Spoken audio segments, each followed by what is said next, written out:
বাংলা সাহিত্যের যে ভূতের গল্পগুলো আমাদের মনে আজও কাটা দিয়ে ওঠে তার মধ্যে একটা হলো ঝড়ের রাতে পঞ্চুর হোটেল। আজকে আমরা শুধু গল্পটা কি সেটা জানব না, বরং এর গভীরে ডুব দিয়ে দেখব ঠিক কোন কোন জিনিসগুলো এই গল্পটাকে এত ভয়ঙ্কর করে তুলেছে। চলুন এই ভয়ের আসল কারণটা খুঁজে বের করা যাক। শুধু একবার ভাবুন তো, ভয়ঙ্কর এক ঝড় বৃষ্টির রাত, কেউ একজন একা অসহায়, শেষ ট্রেনটাও চলে গেছে। এমন একটা অবস্থায় কোনো অচেনা জায়গায় আশ্রয় নেওয়াটা কি আদৌ বুদ্ধিমানের কাজ? ঠিক এই প্রশ্নটাই কিন্তু গল্পের নায়ককে একটা কঠিন সিদ্ধান্তের সামনে এনে দাঁড় করায়।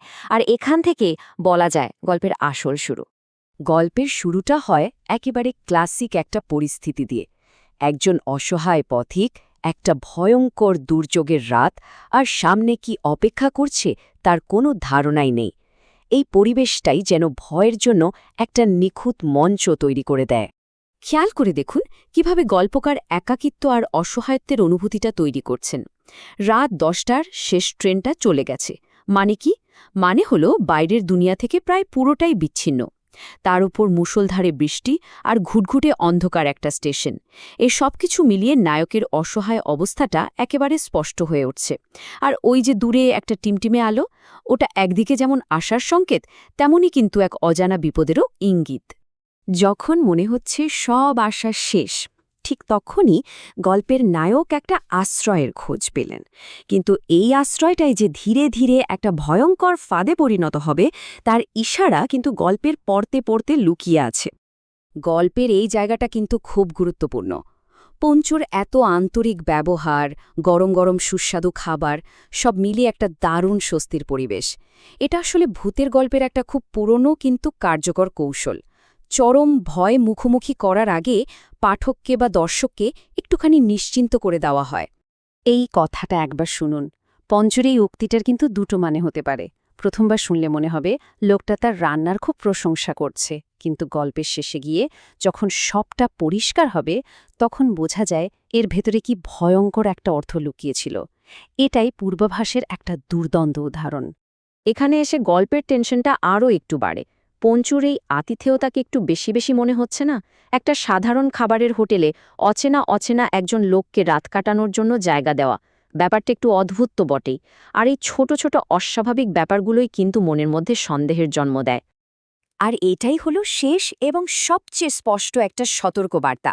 পঞ্চরের রহস্যময় কথাটা শোনার পরেই কিন্তু গল্পের নায়কের মনে আর আমাদের মনেও একটা চূড়ান্ত আশঙ্কা তৈরি হয়। কেন দরজা খোলা যাবে না? বাইরে কি আছে?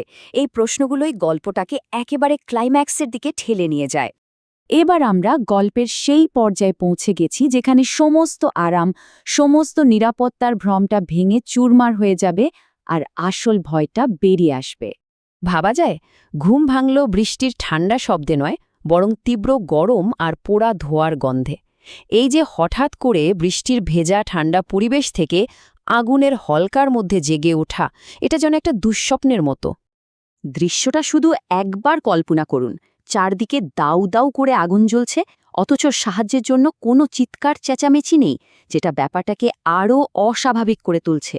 আর তার মধ্যে জ্বলন্ত দেওয়ালের ফাঁক দিয়ে কঙ্কালের হাসি, এটা গল্পের সবচেয়ে ভয়ঙ্কর দৃশ্যগুলোর মধ্যে একটা। আতঙ্ককে একেবারে চরমে পৌঁছে দেয়।